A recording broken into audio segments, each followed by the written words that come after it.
বাচ্চারা যখন কোনো কিছু খাওয়ার জন্য বায়না করে তখন আসলে তাদের খাওয়াতে না পারলে খুবই খারাপ লাগে।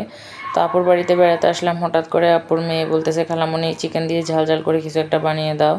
এর আগেও আমি এটা একবার বানিয়েছিলাম, তো সেটা ভিডিওতে সে দেখেছে, সেটা মনেও রেখেছে।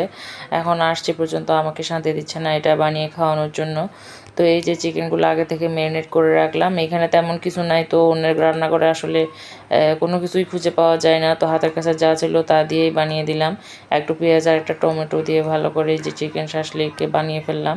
এখন এগুলোকে উল্টিয়ে পাল্টিয়ে ভালো করে ভেজে নিয়েছি। লাস্ট পর্যায়ে যে টমেটোর মধ্যে টমেটো সসের মধ্যে আমি একটু তেল দিয়ে ভালো করে এটা পেস্ট বানিয়ে নিয়েছি। এই সসটা দিলে উপর থেকে একটু কাবাব কাবাব ফ্লেভার আসে, তো গ্রানটাও খুব সুন্দর ছড়ায়। এখন এগুলা সবগুলো যখন সিদ্ধ হয়ে গেছে, মানে এগুলো ফ্রাই হয়ে গেছে, তখন উপর থেকে এগুলা দিয়ে দিলাম। এখন সবগুলা চিকেন আসলে ফ্রাই করা শেষ। তো সবগুলা তুলে নিচ্ছি এখন। বাচ্চাদের বায়না বলে কথা, আর বাচ্চারা অনেক সময় মুখরোচক কিছু খেতে চায়, তো এদের বানিয়ে দিলে এরা খুব খুশি হয়ে যায়।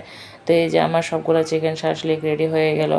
আসলে অন্যের পাকঘরে এসে, অন্যের রান্নাঘরে এসে রান্না করতে একটু আনইজি লাগে, তাও কী করা, তাদের আবদার বলে কথা। আর কতক্ষণে এটা ঠান্ডা হবে, কতক্ষণে খাবে সে অপেক্ষায় আছে। আর এক একটা খাওয়ার পরে দেখেন রিয়াকশান দিচ্ছে, তো তাদের এই আনন্দটা দেখে আসলে খুবই ভালো লাগে।